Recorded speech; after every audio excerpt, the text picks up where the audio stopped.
I should provide some context. What prompted this is that brief reading from Hebrews, where he says in chapter 13, verse 9, do not be led away by diverse and strange teachings, for it is well that the heart be strengthened by grace, not by foods which have not benefited their adherents. So, what he seems to be saying is that strange and diverse teachings about foods, don't be led away by them because they haven't benefited their adherents. Then he says, we have an altar from which those who serve the tent have no right to eat. And there's a good deal of debate about both of those sentences. Um, the first uh, probably referring to, sort of Jewish table customs, Jewish table practice. And the second almost certainly referring to the Eucharist, but that's very heavily disputed by many commentators, although it seems somewhat obvious, I would think. So in approaching the liturgy of the first century, the problem is that there's almost very little actual source material, original documents, real indications of what the liturgy in general was. And and so that emerges in the course of the third and second, third, and especially the fourth century. So a lot of it is quite late. And so we're left with, I guess, in many ways, a sort of general framework, a sort of general understanding of the words of institution and the sort of basic approach that the early church and the apostles brought to Judaism to help them to understand how to make the transition from Judaism, which they were originally, very closely wedded to Christianity. So how do you reimagine Judaism? How do you transform your existing faith into discipleship and faithfulness toward Jesus? So in some ways, I mean, in terms of the author of Hebrews and his thing about diverse and strange teachings, and we have an altar, we can sort of go back to the very beginning of Hebrews, where he says, in many and various ways, God spoke of old to our fathers by the prophets, but in these last days, he has spoken to us by his Son, whom he appointed the heir of all things, through whom also he created the ages. So that's really a very comprehensive statement about continuity and discontinuity, about quantitative and qualitative change in salvation history. And that's the sort of lens through which the early church and the early fathers approached both scripture and the liturgy. Let's begin with the uh, four versions of the words of consecration in the synoptics and in First Corinthians. So what did everyone think about that? Did any conclusions to be drawn? I was impressed that like Luke and First Corinthians seem to be sort of allied in their language, their terminology, and whereas Matthew and Mark seem like they were more harmonized in how closely they agreed. Right. And so what are the differences? And Luke, he talks right away about he wants to eat the Passover before he suffers. Uh-huh. No, that's, Instead of just being a Passover meal, you know. but is it a Passover meal? Not the normal Passover Yeah. meal. No, not the normal, but it's probably celebrated the day before the Passover because he dies on the Passover. Yeah. He dies as lambs are being prepared, and then they'll be consumed that evening before sunset at the Passover dinner. That's at least the sort of general, or at least that's one of the interpretations that I think is the correct one. So we have actually an anomaly or kind of a misstatement. I've earnestly desired to eat this Passover with you. Well, that would explain why he's a day early. Uh-huh. What, how is that? Because he already knew what was going to happen the next day. Uh-huh. Knew his time was short. Right. And also, what else? It's not the Passover, and yet he's not incorrect. Well, he's Well, going and to also, right, I mean, in the like the reading we do for Palm Sunday, right, where he's preparing the Passover, he sends the two disciples to, he does Uh-huh. call it a Passover, right? Doesn't he say, I want you to go prepare the Passover? Uh-huh. Right. Yeah, Right. He speaks about the Passover. yeah, even though it's a day early. Uh-huh. because he's the one that's going to be passing over. Right. It's not inaccurate because this is a new Passover. Yes. And the first Passover is a type that points forward to this Passover. So we have the Passover, which is really not the Passover. And there we see exactly the reimagining of an event. So it's Jesus says, I earnestly desire to eat this Passover with you. But he's really looking forward. This Passover is not the Passover. It's the Passover that he's looking forward to, which is a new Passover, because the actual Passover, which he's not going to eat because he's going to be dead, is the following day. And so, what else in the words of institution? Well, like I noticed in Luke and in Paul's writing, they both say, do this in remembrance of me, Mm-hmm. which the other two synoptics don't. Right. Do this in remembrance of me Oh, yeah. isn't in Matthew and Mark, but only in Luke and Paul. And why is that important? Because that sets the stage for the future regular Eucharist. Mm-hmm. Not going to be I there. guess, in the point of it all. Yeah. And what does remembrance mean? To remember his passion, his sacrifice. The Mm-hmm. representing of it. Do we remember what the Greek word is? The Anamnesis. Anamnesis. Anamnesis. Anamnesis. So do this in remembrance of me, anamnesis.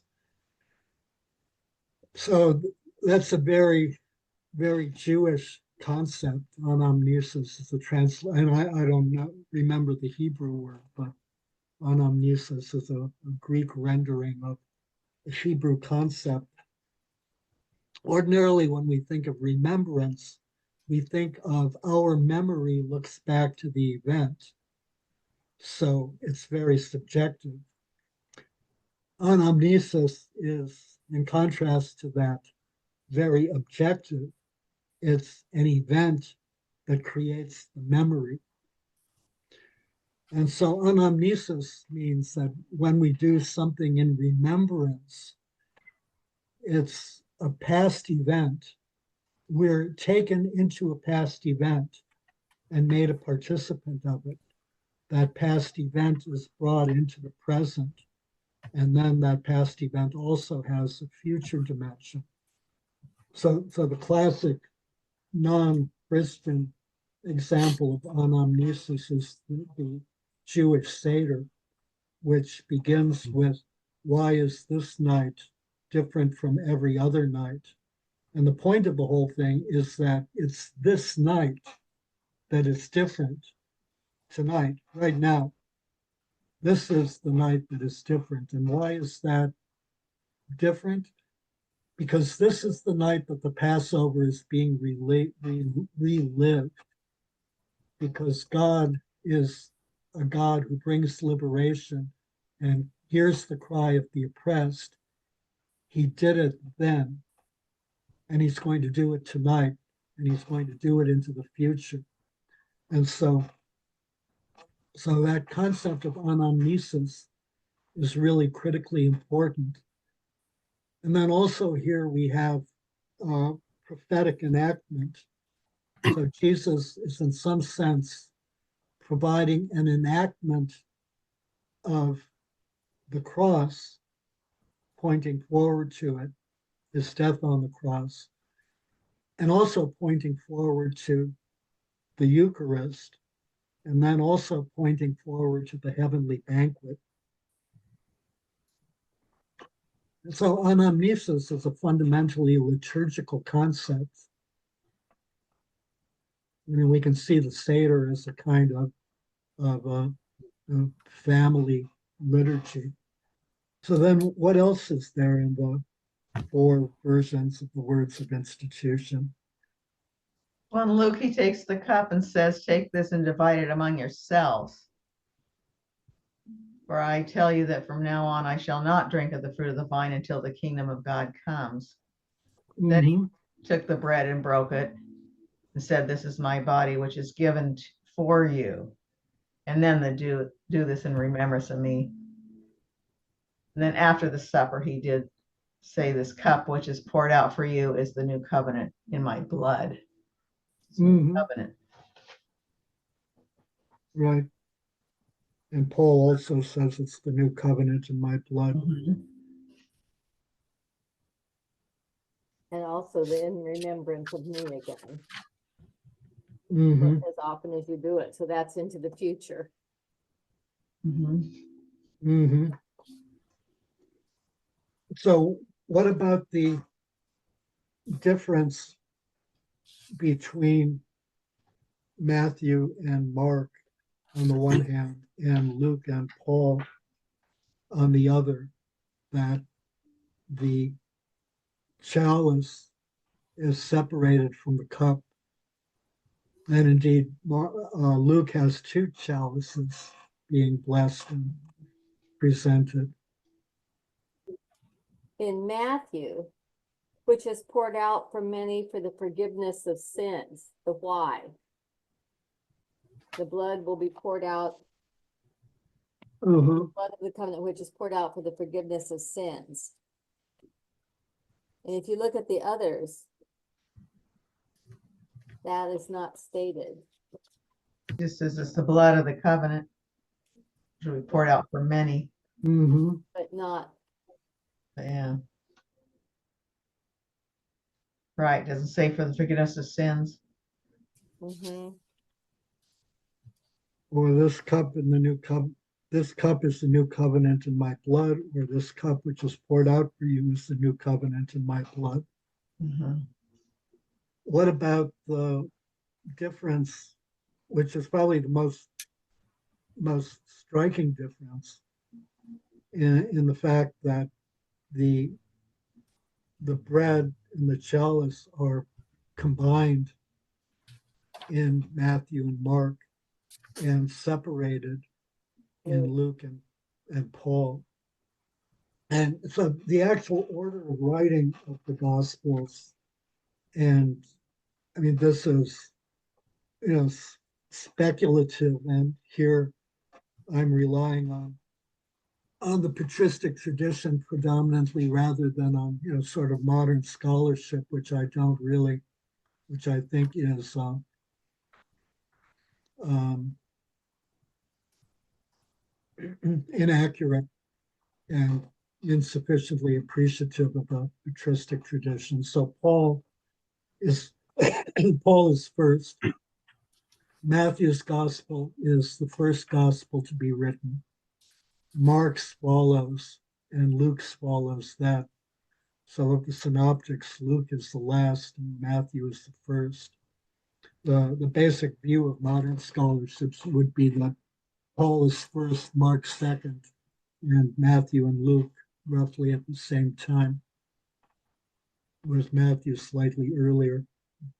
So, but in any case, we have basically the earliest version and the last version, which is Luke's, having separation of bread and chalice, and the two middle ones, Matthew and Mark, not having a separation. And then, of course, we also have, which is revealing, Luke having two presentations of the chalice. So does that suggest anything to anyone? Well, and the only thing I can think of is, Luke wasn't there, either was Paul. but Luke says in his gospel, he, I don't know, interviewed people, whatever, talked to folks and figured out, kind of pieced the story together, and maybe him being so late and being a secondary source, I don't know. He was kind of late to the game and secondhand, talking to others, so maybe his wouldn't be as accurate, as quotable. Mm-hmm. Well, what they're doing in all probability is using the liturgical formula that is local to them, that is used in their churches. And so Paul uses this version of the words of institution. Luke does one that he cites, Mark, the one that he cites in Rome, and Matthew. Yeah, so in any case, they're using the liturgical formula that are familiar to them, assuming that those are common when in fact they're not common. So then Matthew's and Mark's version are very similar to ours, and Paul's and Luke's are outlined. So where do Paul's and Luke's come from? So our just maybe this is a little tangent or jumping the gun, but our Eucharistic prayer, the words of consecration, seem like they're kind of a blending of all of these. Mm-hmm. Right? Because we do say, do this in remembrance of me in the new covenant of my blood. Yeah. So the versions in Luke and Paul come from Jewish table prayer. Oh. And basically they're pretty much the same for Sabbath meals, for the Seder, and then also for there's a Thanksgiving, which is called a Toda, which is to include a sacrificial offering of bread and wine. And there's also a meal called a chabaros, which is a formal gathering of friends, of associates for some purpose, sort of some sort of organization, whether formal or informal. But those all have basically the same table procedures. Do they have the wine being passed 2 different times. Yeah, So that's probably why Luke's is that way then. Because the Yeah, more the- you can make something familiar, the easier it is to ease people into it. right. But also remember that these are Jewish Christians, Right. so they're Jews That's why it's and familiar. familiar. So you adapt. So right, and so right. So keep that in mind. So the first, so if you, if there are, this is not the Seder, which is a bit more structured, but if there are, sort of appetizers, small things to eat, those are not part of the formal, table prayer. Mhm. And so you bless each of those individually. And if you drink wine while eating them, you bless that individually too. So the meal proper ends when, like appetizers end. And the beginning is that there's a blessing of the wine. Then the bread is broken, blessed, and passed around. Then the meal is eaten. And then there's the last cup, which is the real table prayer and the real saying of grace for the food which you basically have already eaten. And so this is the third cup of the meal, the third official cup. It's called the cup of blessing or the chalice of benediction. This is also the proper saying of thanksgiving, and that's why the Eucharist is called Eucharistia, which means thanksgiving. You then sing the great Hallel, which is from Psalm 113. It's a final blessing, and then there's a drinking of the fourth ceremonial cup, the final cup. And so when Jesus says, take this and divide it among yourselves, for I tell you that from now on I shall not drink of the fruit of the vine until the kingdom of God comes. He's talking about the fourth cup. The fourth cup is the completion of the ceremony. So we have basically in Luke, a fairly complete version of following the Jewish table prayer. In Paul, we have a slightly abbreviated following of Jewish table prayer. And in Matthew and Mark, we have no following of Jewish table prayer. So what does that suggest? Keeping in mind also the author of Hebrews and his strange and diverse teachings and our altar. Well, oftentimes as time goes on, things get altered too. And you're a little farther away from your center. Any idea of why they get altered?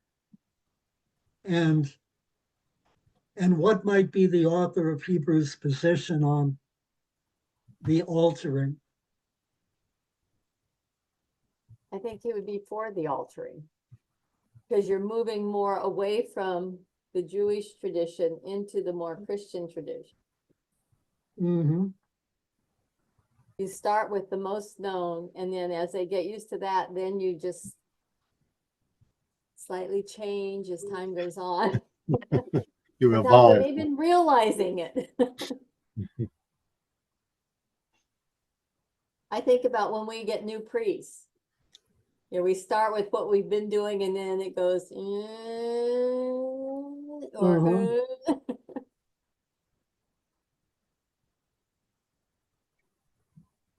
they start following it, and then as they get more comfortable and feel the people are with them, then they start making the diversions. All within the same basic mass, the same basic community. Mhm. Also, so we have so we have a combination of the words of institution in the context of a meal. That meal was called agape, and so the order was thought to be variable in the first century. So the basic shape. So let's start with the liturgy of the word, since that is pretty much unchanged. So in the synagogue, the liturgy follows. There is only the liturgy of the word.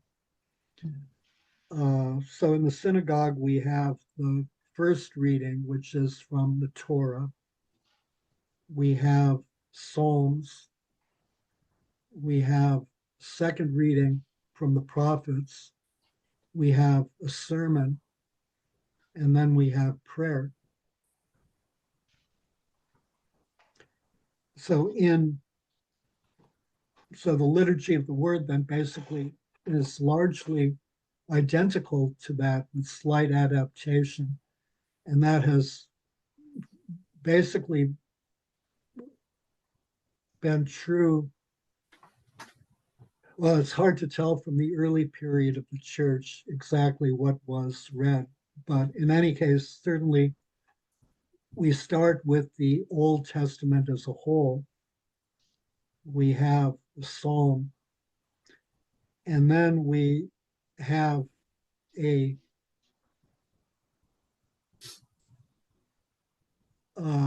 contemporary reading.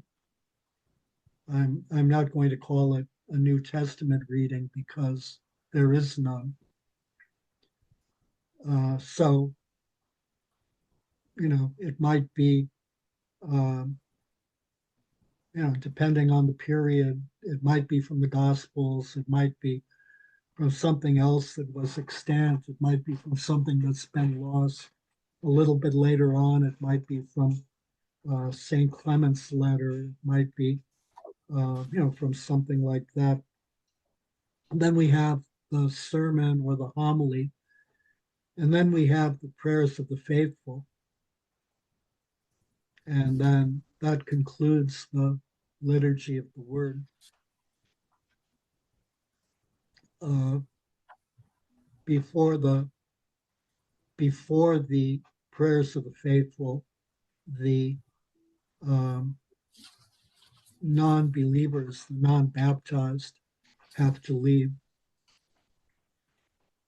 So that's basically, pretty much with slight modification, the order of Jewish synagogue ritual, pretty much unchanged. But then we have the liturgy, what we would today call the liturgy of the Eucharist. And so we can have, and the words of institution can be, presented in the context of the agape meal. So that's one option. We can have the words of institution and the Eucharist and a separate later observation of the agape meal. It's also possible to have the words of institution, communion, followed by the agape meal, or the agape meal to precede the words of institution and communion, all in one service. So those are all possible.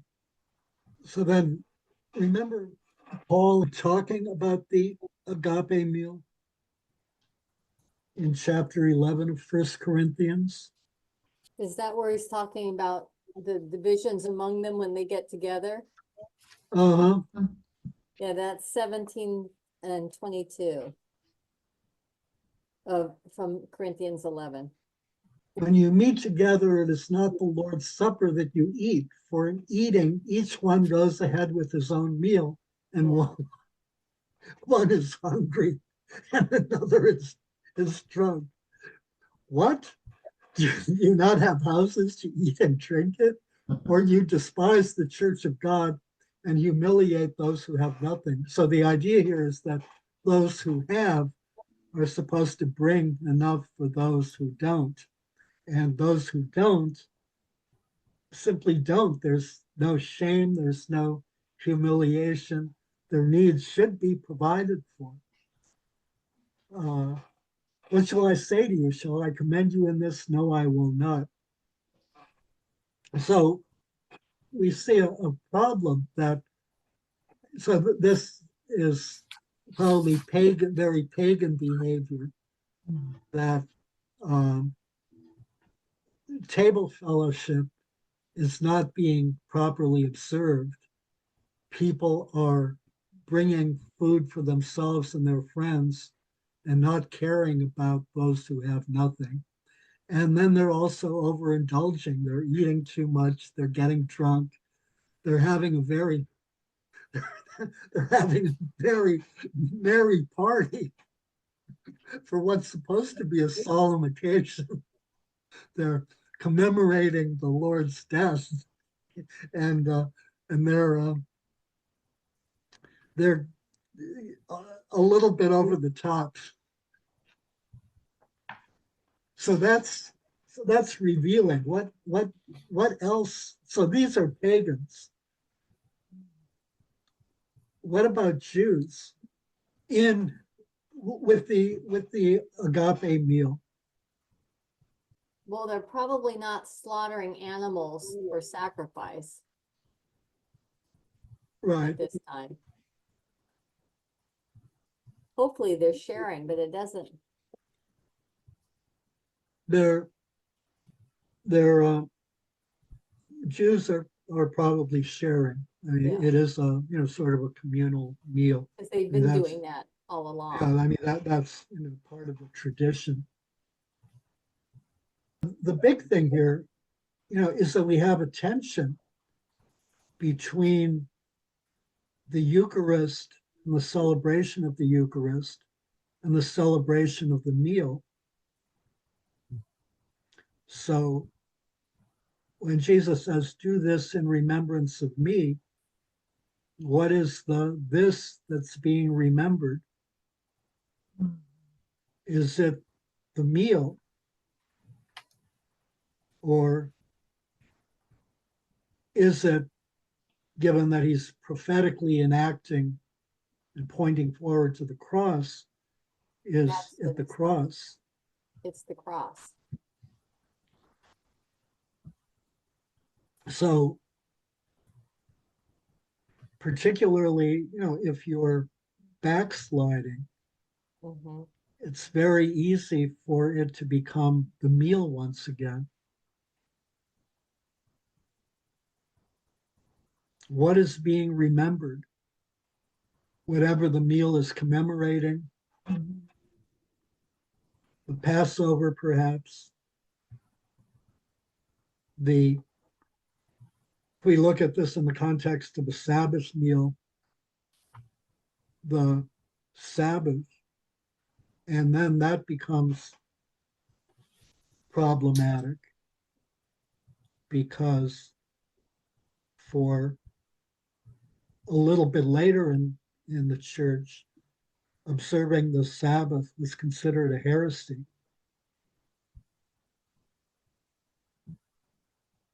Christians did not observe the Sabbath.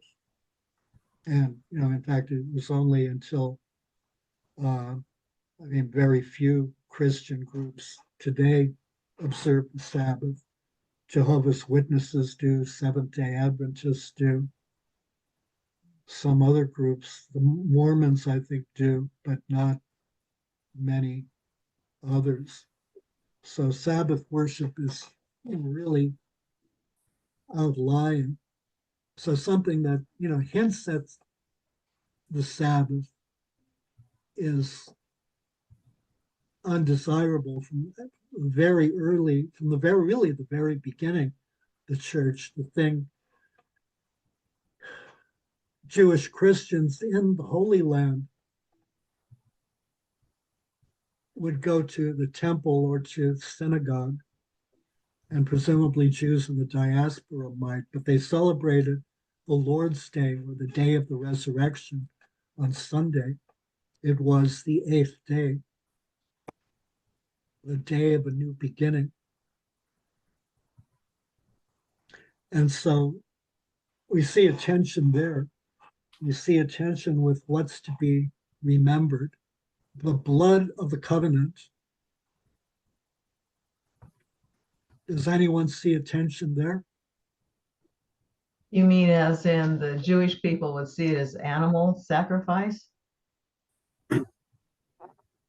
Um, in the beginning? Were they able to transition? Possibly, but more like what what covenant does the blood of the covenant refer to? It's not the Mosaic covenant, it's the new covenant. Okay, yeah. Right, that's what Jesus means. Yeah. But if we approach this within the context of table prayer, then is it a new covenant, or is it a reference back to Moses sprinkling blood on the altar and sprinkling blood on the people to confirm the Mosaic law? And then there are also practical kind of considerations. And as the size of the assembly grows, a meal becomes more and more logistically difficult, more and more impractical, more and more harder to achieve a sense of community from. And then also, finally, then the problem, I'm sure not finally, the question is where,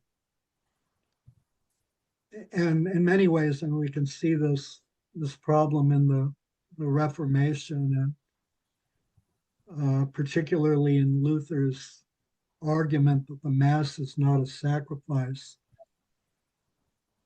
What is the source of unity? What is the source of uniting us? What is the source of our being unified into a single body?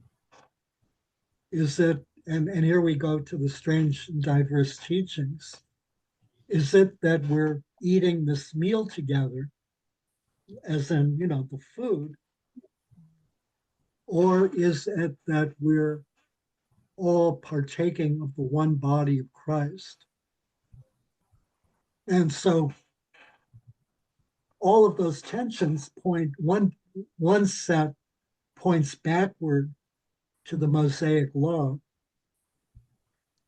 And that's what the author is talking about when he's talking about strange and diverse teachings about food.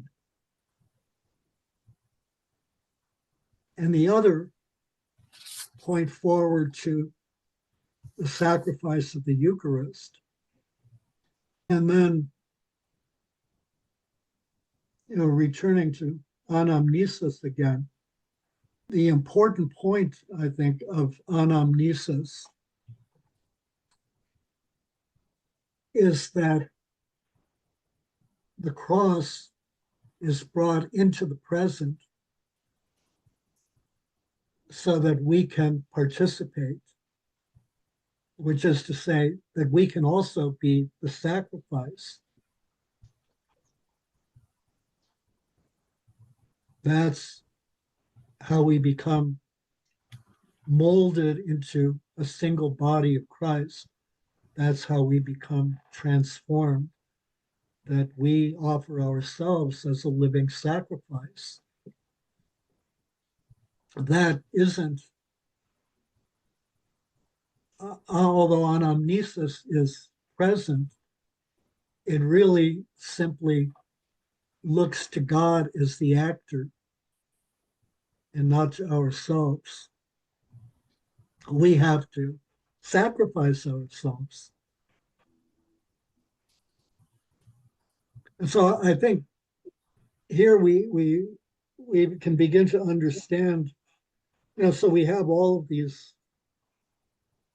diversity in the words of institution and in the celebration of the liturgy of the Eucharist in the early church that, sort of gradually and not that gradually, in fact, I mean, fairly quickly merges into a basically single form of the Eucharist that has the words of institution with the bread and the chalice put together. And so, basically what used to be a 7-step process in probably the original Last Supper. Jesus took bread, step 1, 2 gave thanks over it, 3 broke the bread. So that's the fraction in liturgy of the Eucharist. 4 distributed.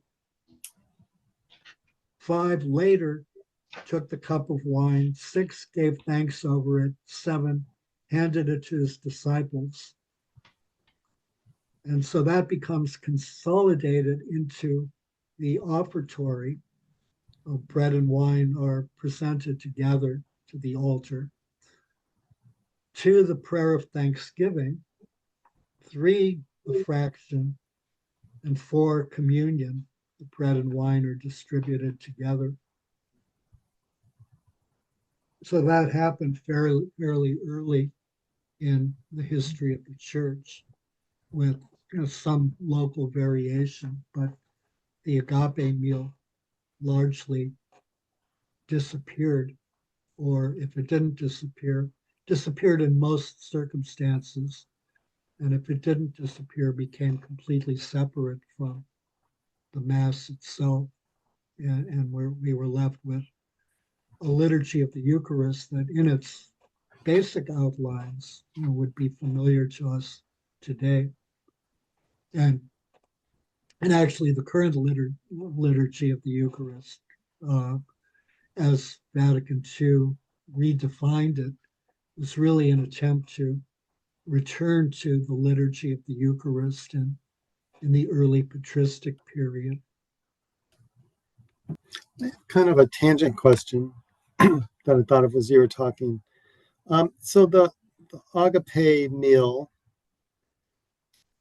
because I don't really, never really fully understood that or how that relates to the Eucharist or the Seder meal, but like in the story in Luke, in Emmaus, the resurrection of parents, and then they recognize Jesus in the breaking of the bread. Would that have been, a Eucharist celebration, or was that more like just an agape, a more community meal that they were partaking of? That's a good question. It's hard to say. It may have been simply an ordinary everyday meal. It may have been. The big thing is that he vanished. Yeah. He vanished very quickly. So he never really completed it. As I recall, the first thing he did was broke the bread and then left. Disappeared, actually, leaving. They recognized him in the breaking of the bread. Yeah, leaving. I guess, Leaving is not exactly a good way to describe it. I guess he decided that once they recognized, yes, he is alive again, and they would spread the word. That was all he needed to do. He didn't need to stick around and answer questions. And when he was at table with them, he took the bread and blessed and broke it and gave it to them. And their eyes were opened, and they recognized him, and he vanished out of their sight. They said to each other, "Did not our hearts burn within us while he talked to us on the road, while he opened to us the scriptures?" And they rose that same hour and returned to Jerusalem. And they found the 11 gathered together and those who were with them, who said, "The Lord has risen indeed and has appeared to Simon." Then they told what had happened on the road and how he was known to them in the breaking of the bread. But the breaking of the bread is the original phrase by which the Eucharist was known.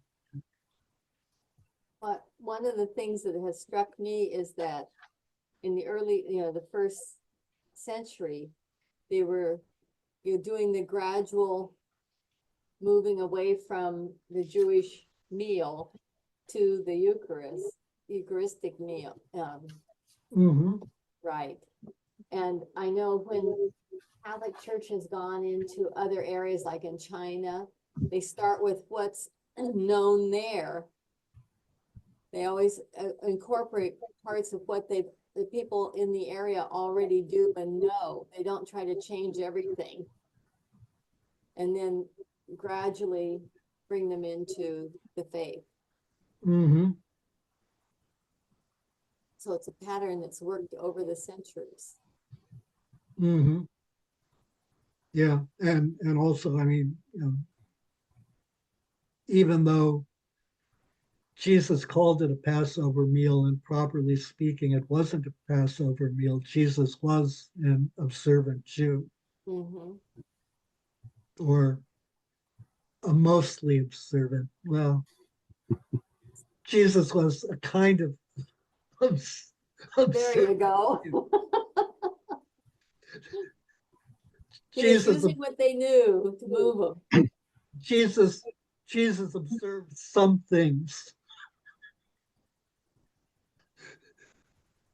The ones he thought were important, and then skipped the ones he didn't, like working on the Sabbath. Right. Well, yeah, and the purity laws and the purity, the pure and he didn't much care for dietary laws, purity laws, or working on the Sabbath, prohibitions on the Sabbath. But otherwise, he was observant.